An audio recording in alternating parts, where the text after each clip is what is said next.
Israel Defense Forces, IDF, has confirmed that the Middle East country soldiers carried out massive airstrikes on multiple locations in Yemen capital of Sanaa on Sunday, while Nasruddin Amer, the chairman of Yemen's Saba news agency and the vice president of the media authority of Ansar Allah Movement that has Houthis group as one of its organizations, said the air defenses were able to thwart the majority of the Israeli attacks and confronted several of its combat formations, which he said forced Israeli soldiers to retreat, with the Houthis fighters using locally manufactured air defense systems. According to Israel Defense Force, multiple military targets belonging to the Houthi terrorist regime in Sanaa, Yemen, including a military site in which the presidency palace is located, the Adar and Hazaz power plants, and a site for storing fuel, all used for the military activity of the Houthi regime. These strikes were carried out in response to repeated Houthi attacks on Israel with missiles and UAVs. The Houthis, backed by Iran, continue to exploit civilian infrastructure for terror purposes. News agencies reported that Israel launched the airstrikes in Yemen's capital Sanaa, hitting areas near the presidential complex and missile bases, with additional strikes reported in Hodeidah. It was gathered that Israel carried out the strikes in response to days of attempted Houthi drone and ballistic missile attack against Israel. A young man from Delta State in the oil-rich Niger Delta region in Nigeria has been arrested after he conspired with his friend to fake a kidnapping to get money from his family in order to be able to travel abroad. The young man was seen in a video the alleged kidnapper sent to his family, threatened to be killed with a cutlass placed on his neck by the suspected fake kidnapper, who is also a native and indigene of Delta State but faked his voice to sound like an Hausa Fulani man from northern Nigeria. According to one of the popular human rights activists against insecurity in the West Africa country, Harrison Gwamnashu, the two suspects were arrested inside the bush after intelligence gathering indicated that the kidnapping was not genuine, adding that they were not mobilized by Senator Ned Munir Nwoko, the senator representing Delta North Senatorial Zone, who had said in a press statement that the father of the supposed victim, together with two members of the Idemuje Ugboko community, reached out to me. I also spoke with the victim's brothers, as well as the police in Isale, Uku and Saba. In addition, I contacted and mobilized the Idemuje Ugboko vigilante group and held discussions with my police contacts in Saba, giving clear instructions to track the kidnappers and ensure the safe rescue of the victim. Throughout the operation, I received tracking updates and was kept informed of the rescue movements from Saba to Isale. Anambra State Governor, Professor Charles Chukwuma Soludo, has dismissed 8 members of the state special vigilante group known as Aganekemba after the sacked security operatives were seen in a now viral video allegedly assaulting a female National Youth Service Corps, NYSC member, Jennifer Elabor, to the level of complete nakedness after they torn her clothes and continued assaulting her even when they observed during the process nothing more was covering any part of her body. This, the dismissed vigilantes did after they allegedly chased some young men on motorcycles they claimed were members of a secret cult to the victim's compound at Oba community in Idemili South local government area of Anambra State on July 23, 2025. According to the state television station, Anambra Broadcasting Service, ABS, the Anambra State government, through the Aganekemba Security Command, has dismissed 8 of her operatives for their involvement in the brutal assault and public stripping of a corps member, Miss Jennifer Elabor. The dismissed operatives will be handed over to the police for immediate prosecution. Speaking at the agency headquarters in Awka, the special advisor to Governor Chukwuma Soludo on community security, Mr. Kenemikai, said the state government acted swiftly after receiving reports that the operatives, while in pursuit of suspected cultists on July 23, 2025 assaulted corps members, and Comfort Emanson Bob, the 26-year-old female passenger that was recently seen on viral video allegedly attacked and provoked to action, has said that she sustained injuries in her private part when a yet-to-be-identified IBOM air staff pulled off her shirt and exposed her nakedness at Lagos Airport. This, According to Comfort, the shirt torn while she was being carried out from the aircraft was her inner wear that was pinned together below her private part, saying, the IBOM air hostess had allegedly broke her phone, necklace and forcefully removed her wig hair from her head, which caused her a severe sharp pain, and as a result of the pain, she hit the air hostess on the cheek, adding, she became more aggressive when she saw the airport staff video recording her nakedness while she was battling to cover her body as a result of her shirt that was torn with her chest sexual organs completely exposed. Comfort Emanson gave her own side of the story in an 11-minute video she posted on her Instagram profile on Sunday, August 17, 2025, which was exactly after 1 week the incident occurred. She said she was the one who begged the co-passenger to help switch off her phone when the plane was about to take off at Uyo Airport, contrary to the narratives painted by IBOM Air Management that she refused to switch off her phone and a co-passenger on board the plane forcefully took the phone from her and switched it off, and thereafter, Comfort Emanson engaged the co-passenger and the leaders of the Nigeria affiliates of Al-Qaeda International Terrorist Group, known as Ansar and Mahmouda, have been captured by men of the Armed Forces of Nigeria, AFN, after 2 months of intelligence-led special operations in northern Nigeria. The West African nation National Security Advisor, Nuhu Rabadu, stated this at a press conference with the nation's security chiefs, saying, the 2 arrested suspected terrorists leaders have cells across the country where they have been executing various crimes of armed robbery in addition to raise funds for the terrorist activities. Details of the public announcement as stated by Nuhu Rabadu and made available by the office of the spokesperson to the Nigeria president, Bayo Onanuga, on Saturday reads verbatim below.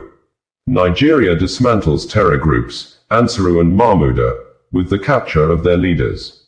Nigeria has recorded a significant breakthrough in the war against terrorism with the capture of the leaders of Ansar and Mahmouda.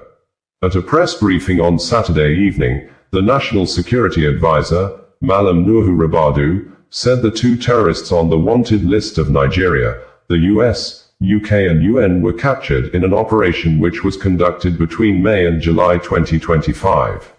He said the men were captured in a high-risk, intelligence-led, counter-terrorism operation which led to their capture.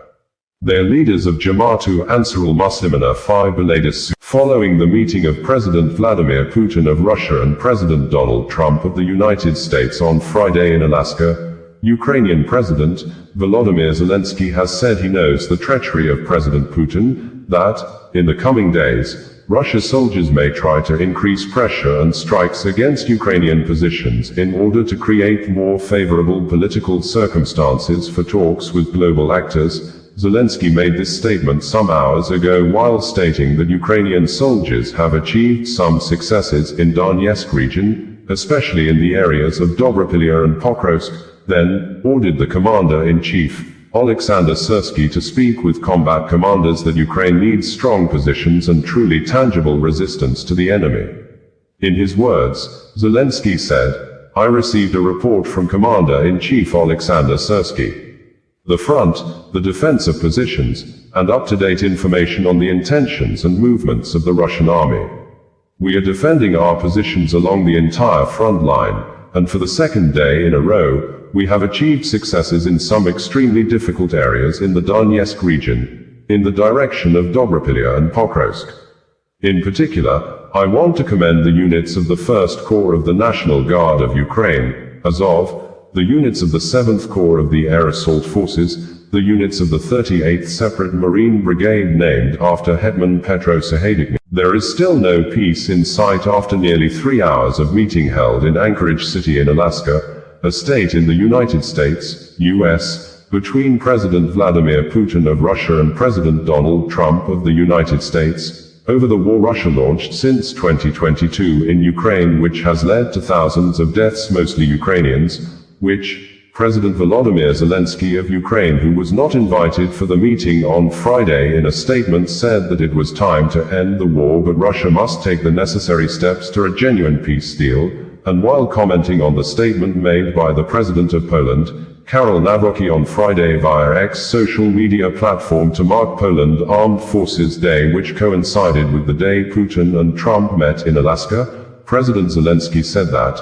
Ukraine's independence strengthens Poland's independence, and we must always remember that the miracle on the Vistula was made possible through joint efforts, and it saved Europe, and the Polish president, Karol Nawrocki, had said that,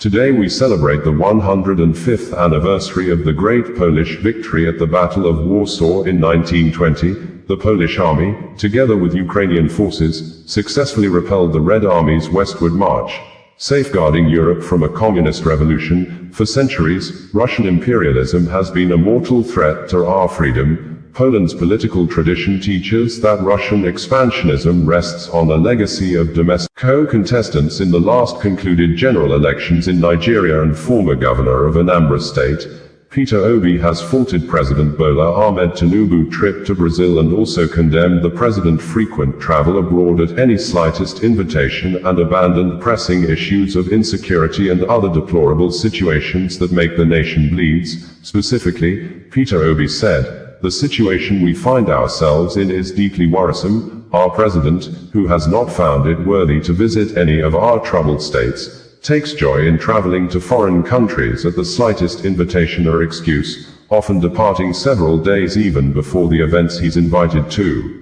The presidency had in a statement on Wednesday said that President Bola Tinubu will depart Abuja on Thursday, August 14th, for a two-nation trip to Japan and Brazil.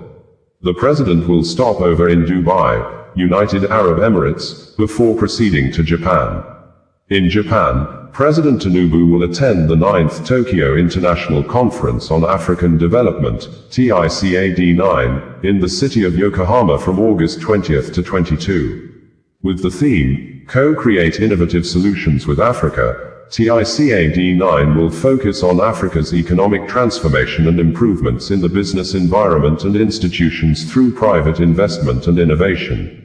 It will also promote a resilient and sustainable African society for Federal government of Nigeria under the leadership of President Bola Ahmed Tinubu has ordered the Commissioner of Police in charge of Lagos Airport to withdraw the one-sided and obviously biased court case the Nigeria police force may have wrongly instituted against an Ibom Air passenger, Comfort Emanson, who was seen in viral videos retaliating and defending herself physically after a group of Ibom Air personnel and Lagos Airport team had attacked her and provoked her to action. The FG position on the issue was made known by the Nigeria Minister of Aviation, Festus Keyamo, in a press release the minister signed and made available few minutes ago, although Festus Keyamo reversed himself and acknowledged that the issue was a case of confrontation between the 26-year-old passenger and the staff of Ibom Airlines, who in the new press release admitted that the staff of Ibom Air and the Lagos Airport Authority team acted wrongly,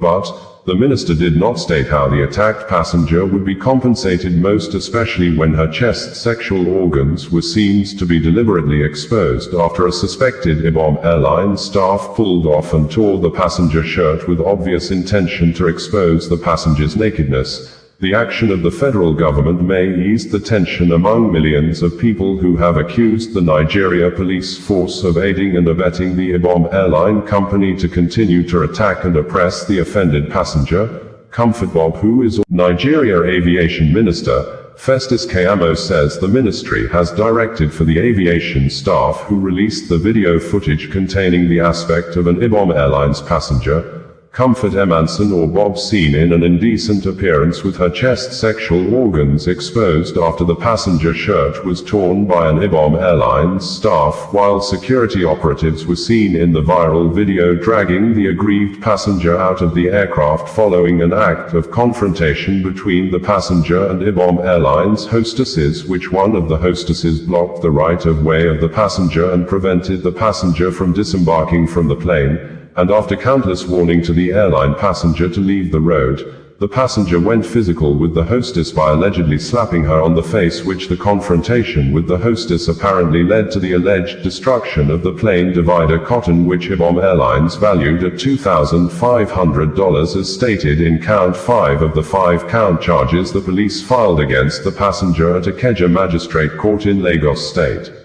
The aviation minister, Festus Keyamo, who described the behavior of the passenger as unruly, said, although the airline staff is right to video record the event of the passenger's behavior for the purpose of legal action, but it is totally unacceptable for the staff to release part of the video that exposed the passenger's nakedness, especially her breasts.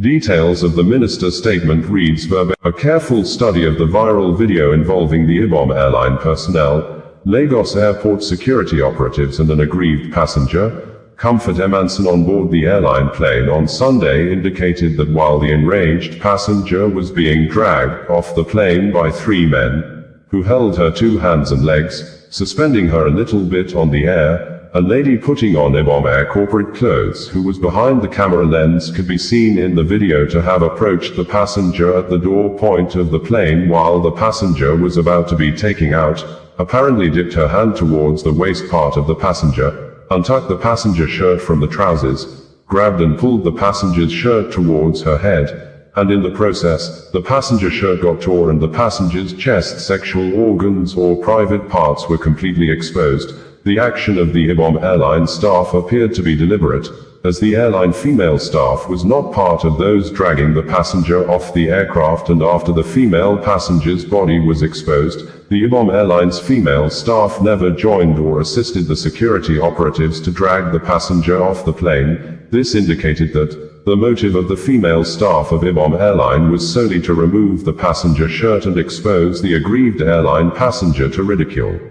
The video of the passenger's partial nakedness, especially her two breasts completely exposed due to the apparent action of a yet-to-be-arrested and prosecuted female staff of IBOM management of National Youth Service Corps under the leadership of Brigadier General Olukunle Nafiu, has given reasons why a serving Nigeria Youth Corps member, Ashie Rita Aguamaye, was denied NYSC discharge certificate that could have enabled her exit the one-year mandatory program after she completed the one-year paramilitary service to her nation as a new graduate, and, according to a statement posted and made available by NYSC on Sunday, with no name of the authority responsible for the press statement written or mentioned in the statement, the NYSC said Corps member Rita Aguamaye's discharge certificate was withheld and her service year extended by 2 months following her alleged absence or failure to attend the April 2025 NYSC biometrics clearance at Etiosa Local Government Area Secretariat, and the month stated by NYSC was barely few days after the Corps member had cried out loud in the month of March 2025 over the apparent increasing high rates of hunger as a result of rising costs of living in Nigeria, and as such, she described the president, Bola Ahmed Tinubu, as a terrible president. In a swift reaction to the reason given by NYSC, Rita Aguamaye's lawyer, Barrister Anibahe Efyoung, while answering questions from channel's television program presenters on Monday morning, said, the statement issued by the management of the bringing you the news in a more digital way.